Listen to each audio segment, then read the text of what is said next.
Ang atong ebanghelyo karong buntaga, siguro mahinumduman ninyo o pipila ka ninyo, may inyong gipili kung nagpili pod mo, diha sa inyong kasal. Kay maunay paborito nga ebanghelyo panahon sa kasal.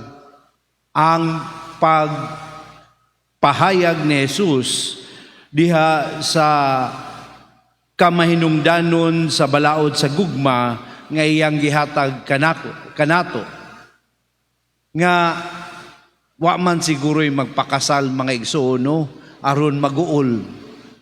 Ang siguro kadaghanan magpakasal aron mahingpit ang kalipay.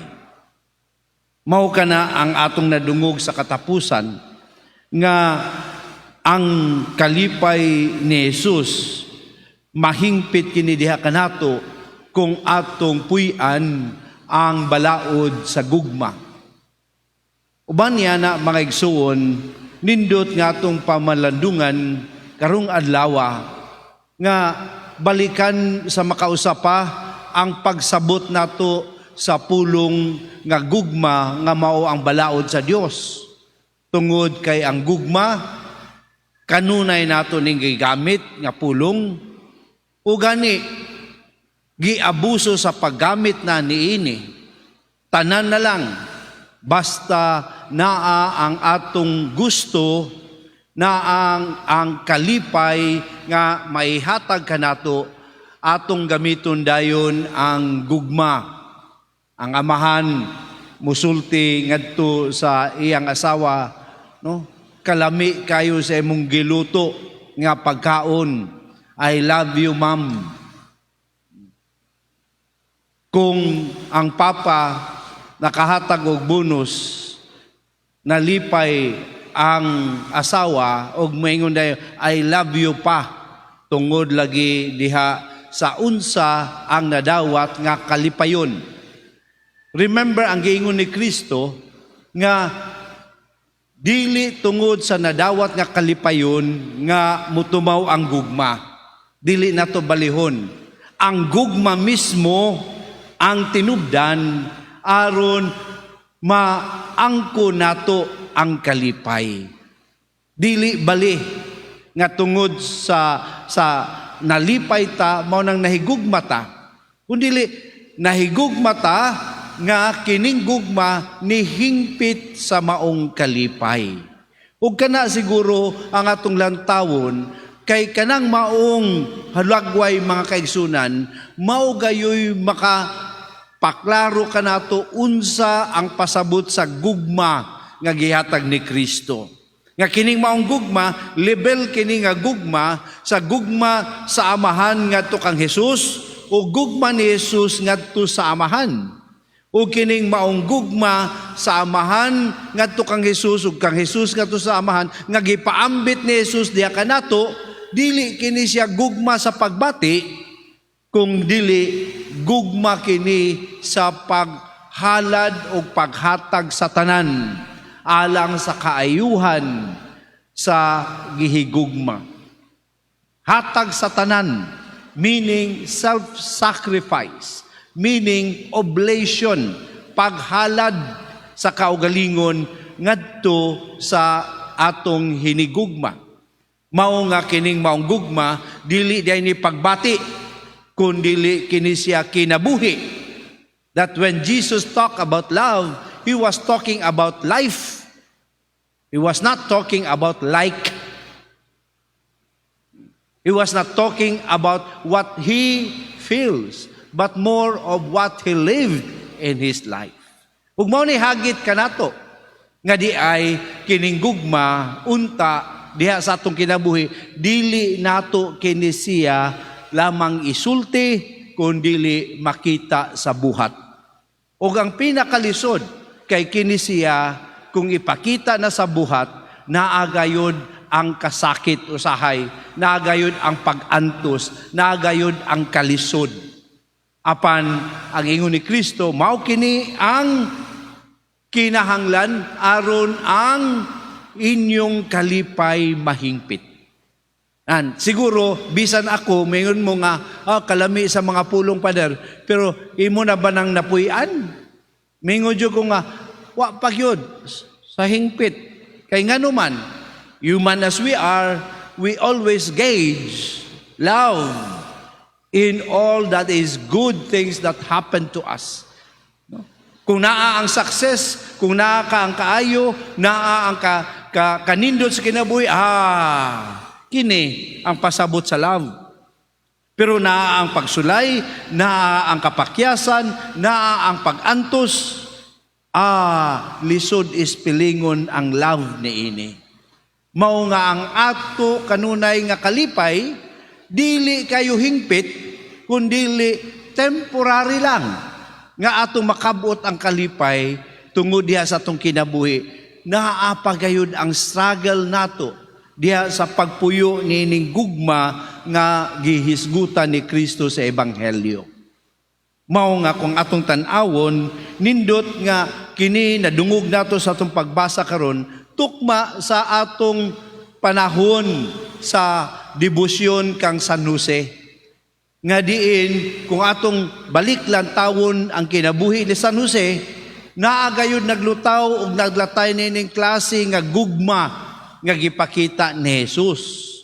Kay kung atong lantawon, mingon kita nga successful ba si San Jose sa iyang kinabuhi, nan kung ang success i-gauge nato, pinaagi lamang sa iyang plano, pinaagi lamang sa iyang gusto, pinaagi lamang sa iya nga kaugalingon, nga pagpaningkamot, nan makita nato nga di gyud siya successful.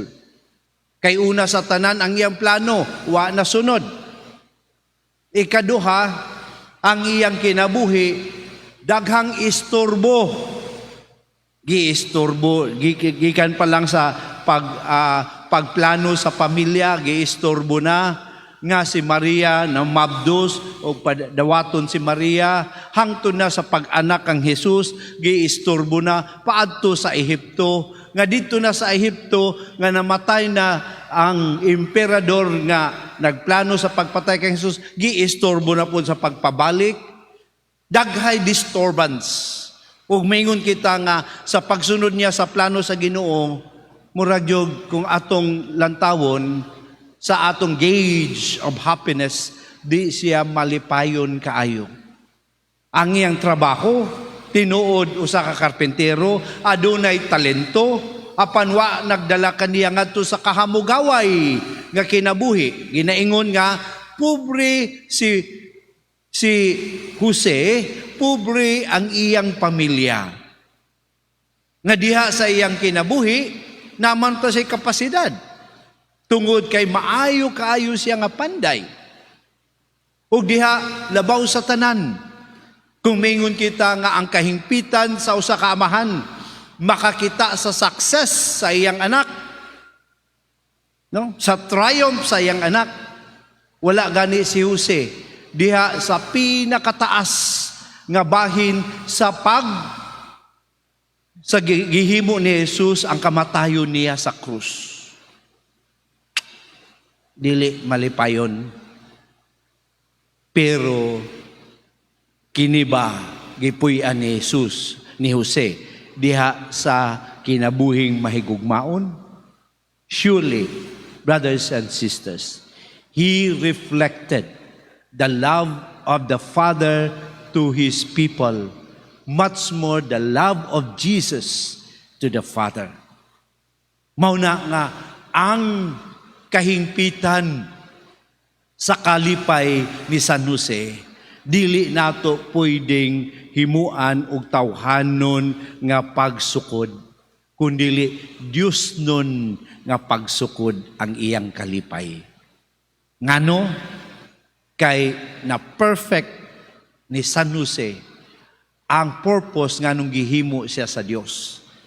Kay tungod iyang gipuy-an ang papel sa iyang ang papel siyang kinabuhi nga mahimong kabahin sa kaluwasan diha sa kinatibuk-an sa katawhan. Nahimong maanindot ang iyang kinabuhi tungod sa iyang kasimple nga dili gani madungog sa mga pulong kundili makita sa buhat. Makita nato ang lalom nga kalipay ni San Jose nga iyang gibuhat ang kabubuton sa Dios. Nan mao kana karon ang hagit kanato mga deboto ni San Jose. Unsaon man nato pagpalalom ang kining hagit sa gugma sa Dios. Unsaon man nato pagpalalom nga ang atong pag-alagad mahimong timus nga pag-alagad nga naa gayoy pagpaklaro nga dili kini pag-alagad aron lamang masakmit kanunay ang atong kadaugan kundili bisan sa mga balakid ug kalisod magapadayon sa pag-alagad sama kang San Jose. Nga ang atong debosyon dili lamang usa ka debosyon nga relasyon sa Dios nga muila kita kung naanay grasya sa Dios. Ang pag-ila nga naa ang kahimpitan diha lamang nga makaamgo kita nga nakabuhat sa kabubuton sa Dios. Wala nagdepende kung kining akong pag-alagad naghatag ba nako daghang grasya, ang akong pagdebosyon naghatag ba nako sa tanan nga gipangayo nako, kundili igo na nga ako makaamgo, kita makaamgo nga kining atong pag-alagad nagdala kanato sa pagbuhat sa kabubuton sa amahan bisan kung kini nagdala og kapaitan sa atong kinabuhi. Kana atong pangayoon sa Dios nga unta sama kang San Jose hatagan kita niya nang maong gugma nga nagtubod gayo diha kaniya.